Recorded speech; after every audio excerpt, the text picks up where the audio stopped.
नमस्कार माझ्या लाडक्या शेतकरी बांधवांनो, माझी योजनामध्ये तुमचं मनापासून स्वागत आहे। आज 10 एप्रिल 2026 ची मोठी अपडेट। उन्हाळी हंगाम 2025-26 साठी ई पीक पाहणी प्रक्रिया सुरू झाली आहे। शासनाने ही प्रक्रिया 2 टप्प्यात विभागली आहे। पहिला टप्पा 18 एप्रिल ते 24 मे 2026 या काळात तुम्ही स्वतः मोबाईलवरून पिकाची नोंदणी करू शकता। दुसरा टप्पा 25 मे ते 8 जुलै या काळात तुम्हाला तलाठी किंवा कृषी सहाय्यकांची मदत घ्यावी लागेल।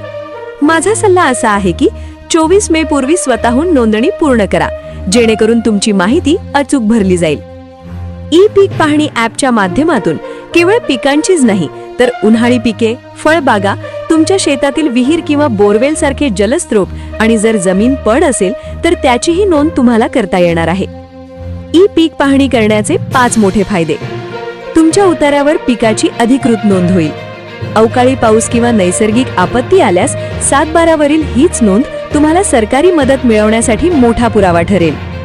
नमो शेतकरी आणि पीएम किसान सारख्या योजनांसाठी ही माहिती आता अनिवार्य आहे। बँक कर्ज देताना तुमच्या 7/12 वरील पिकाची नोंद आवर्जून तपासते। यामुळे सरकारला राज्याच्या कृषी नियोजनासाठी अचूक माहिती मिळते। नोंदणी कशी करायची? हे काम अगदी सोपे आहे। Google Play Store वरून ई पीक पाहणी हे अधिकृत ॲप डाउनलोड करा।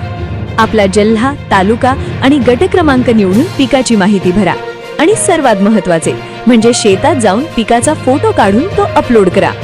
बांधवांनो, तांत्रिक अडथळे टाळण्यासाठी आणि भविष्यातील सरकारी मदतीसाठी ही संधी सोडू नका। आजच आपल्या मोबाईलवरून ई पीक पाहणी पूर्ण करा आणि आपला 7/12 अपडेट ठेवा। मी रुचिता, पुन्हा भेटून नवीन माहितीसह। ही माहिती शेअर करा आणि आपल्या माझी योजना चॅनलला सबस्क्राइब करायला विसरू नका। धन्यवाद।